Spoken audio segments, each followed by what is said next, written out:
Welcome back to the 4th episode of the Camp Canyonwood Devlog.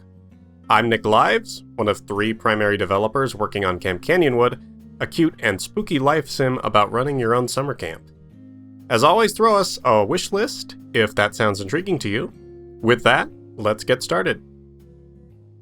So it's been 5 months since the last devlog, so oh baby, there's a lot of ground to cover. Luckily, I have an extra good excuse for the absence this time, as we can now officially say we've started working with a publisher. We actually had a lot of interested parties crop up since the last devlog, and after many discussions and deliberation, we have finally found a publisher who we felt we could work really well with. We have now officially partnered with Graffiti Games, the publisher behind games like Turnip Boy Commits Tax Evasion and Blue Fire. With their help, we will finally now have the ability for our entire team to tackle development full-time. And they've already netted us some cool coverage at Indieland, where we showed off Camp Canyonwood to The Completionist and Ashley Roboto. Gather around, campers, as you can see. Hold on. I'm sorry. Are you judging my camp building skills? Together, we have a lot of exciting things planned, so this next year of development should be eventful to say the least. Now, on to our huge list of changes here. One of the first things we added after the last devlog was a cooking system.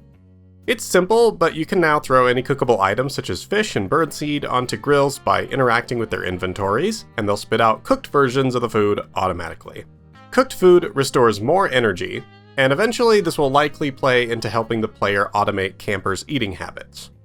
One of the biggest overhauls done over the past few months has been a complete rework of the way we do pathfinding. Before, we were using something called an A-star grid, which worked out well enough for the outdoor spaces, most of the time, but primarily presented problems when trying to work out a system that would allow campers to travel to indoor spaces, which are separate teleports to little indoor voids beneath the main map. A different, now industry standard solution involved using something called NavMesh, which comes with a lot more features and power. Transitioning to NavMesh took a lot of optimization and work given its immense power, but now campers are way better at traversing intricate spaces, avoid clipping into one another when walking around, and can intelligently navigate indoors when they want to. We've also been steadily fleshing out our sound design as we've gone along, introducing a number of new audio and music managers that can handle things like transitioning music and ambiance smoothly from day to night, or adding texture to our UI and dialogue with a variety of menu sounds and speech sounds. We also now have our first 2 completed tracks. Our Campgrounds Daytime track,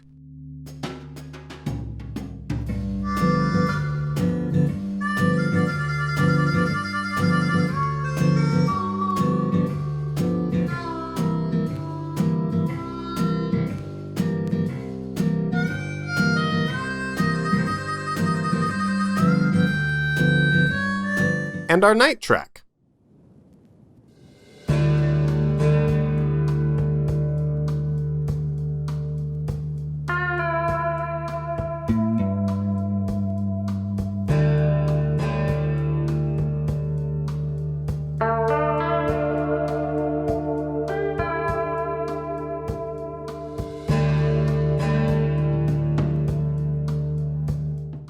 These new tracks go a long way toward fleshing out the tone, so it's exciting to finally have them in their extended, completed forms.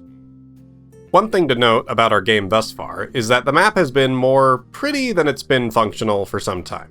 That's mainly so we can show off the game to people, share GIFs, screenshots, etc., and have it look something close to its completed form. But as a result, this current map has been rather stagnant, since any changes to it would require lots of prettying it up to keep it at a consistent quality level. As such, we have now created what's known as a gray box map for development purposes, which in layman's terms basically means an ugly but easy to iterate on map, so that we can start experimenting more with what we want our final map to be like. The expectation here is to use our purely pretty miniature demo map for showcases, and our gray box map for actual testing. Thanks to the ability to import height maps directly into Unity's terrain system, we are able to just paint this map as it is in Photoshop with simple drawing tools, and anytime we want to iterate on it, we'll be able to simply draw over it. This is our initial stab at the game's map, and I guess time will tell how much it's going to change and mutate as we develop. Next, while our campers have had the ability for some time now to progress and earn badges for various activities, we have recently added the ability to actually see this progress for yourself. Interacting with campers now allows you to peek into their badges window to see how many badges they've earned for each activity, as well as their current progress toward earning new ones. Given that earning badges is your primary way of making money in this game, we're hoping this will make it easier to see how far along you are in that goal. Next up, we've been steadily adding more and more purchasable camp customization items to the game throughout the months, creeping up to more than 30 different items you can use to customize your camp. You can really start to build out a unique campground now, with all this stuff to play around with. A big one here is a new fencing system, which now lets you build fences out one pole at a time, with connectors automatically finding neighboring fence poles. Fencing is, as a result, much more versatile, and with it we've added several different fence types to add to the variety. You'll notice some of these items are currently black and white sketches, and that's primarily because we're still fooling around with different designs to see what looks best in the game. Again, just making it easier to iterate. We decided to test out different perspectives for cabins, for example, and it's certainly quicker to whip up a couple sketches and toss them in the game than it would be to redraw everything from a different perspective later. We also now have our first storage items. Lockers, trash cans, and baskets are all able to hold excess stuff. With all this new stuff to build, we also needed a way for the player to be able to demolish anything they didn't want anymore or just change their mind on. To address this, we created a sledgehammer tool that only the player can utilize. To take down anything you set up, you can simply bash it down and immediately get the item put back in your inventory to repurpose as you wish. It's a simple solution, and one that can definitely feel awkward at times when you forget you're holding it, since we disable interaction and other things while using it, but for now it certainly gets the job done. One thing our game has lacked for a while now has been a consistent routine for night that would feel appropriate for our setting. While most life sims have you just going to bed, in Camp Canyonwood you've got a whole camp to think about, and as such it felt kind of weird to just go to bed on your own knowing that there were kids wandering around in the woods somewhere. Gathering kids and putting them to bed manually got tedious in playtesting, and at some point in playtesting the idea came up that a natural way to end a night together would be to gather around the campfire. With that, we implemented our very first basic campfire sequence. Upon interacting with a campfire, you'll be prompted to decide whether or not you are ready to call it a night. If you do, a small sequence plays out where all the campers gather around the fire and have a relaxing little gaze into the flames, before we eventually transition into the next day, where everyone appears in their bed. We plan to eventually expand on this with campfire activities of your choice, such as roasting marshmallows together or telling ghost stories, but even in its current form, it has served as a nice way to cap off each night. Another feature we've been asked about for a while is the ability to zoom in and out the camera to get a wider, closer view of the action. And so we've done just that. Inspired by the way Warcraft 3's zoom function worked, it even pivots the camera angle ever so subtly to give zoomed-in views a better look at objects in the distance. Along with everything mentioned so far, we also just have tons and tons of bug fixes and small-scale polish things that would take far too long to go over in total. But we've assembled at least a quick list here of some notable small changes that took place.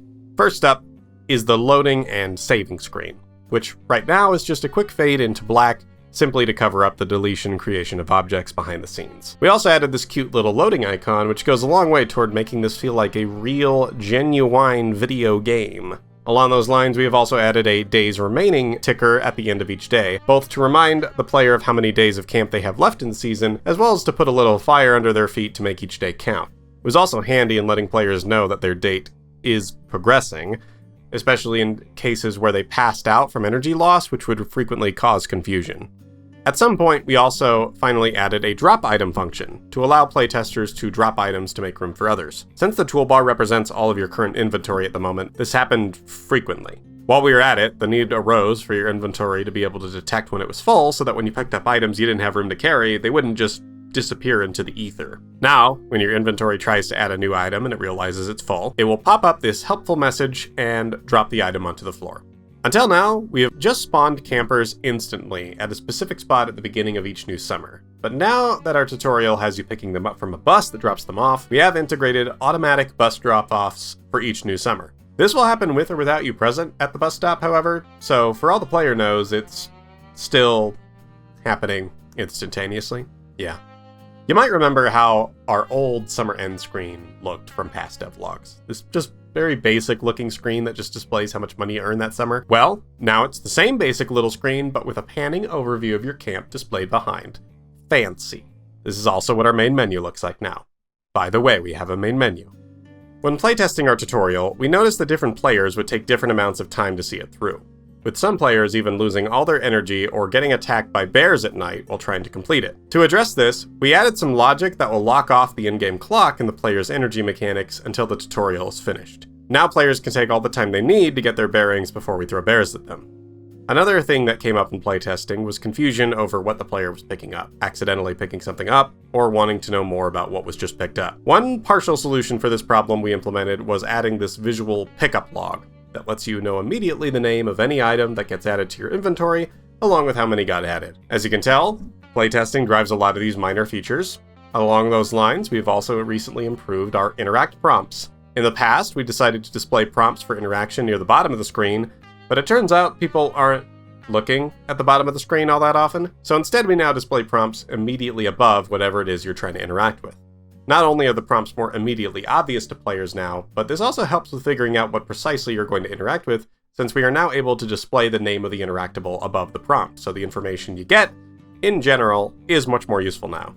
Speaking of improvements, we have also added 2 general control improvements after receiving feedback that inventory navigation was painful on keyboard, and that players were still accidentally disbanding campers from their party when they intended to recruit new ones. Now we have added the ability to scroll through your toolbar with the mouse wheel, and we have added a press and hold option for disband, so that disbanding a party feels much more deliberate now. A lot of these changes were made while we were preparing for Indieland Showcase. And while the majority of these were fixes and improvements like the ones mentioned, one change we made was purely to address tone. While the tone of our game has thus far been shown to be on the wholesome side, it has always been the goal to balance the wholesome with the mysterious and strange. As such, we have added these missing posters across the map to let players know that there is something a little more going on here, along with caves. But enough about caves. We also finally made it so campers will face toward the lake now while fishing. Good job, kids. That's all for this devlog. Sorry it took so long to get this one out. If you'd like to follow our development on Camp Canyonwood, be sure to subscribe to our channel and wishlist Camp Canyonwood on Steam. Thanks for watching, and we'll see you in the next devlog. Hopefully not after a 5-month period this time.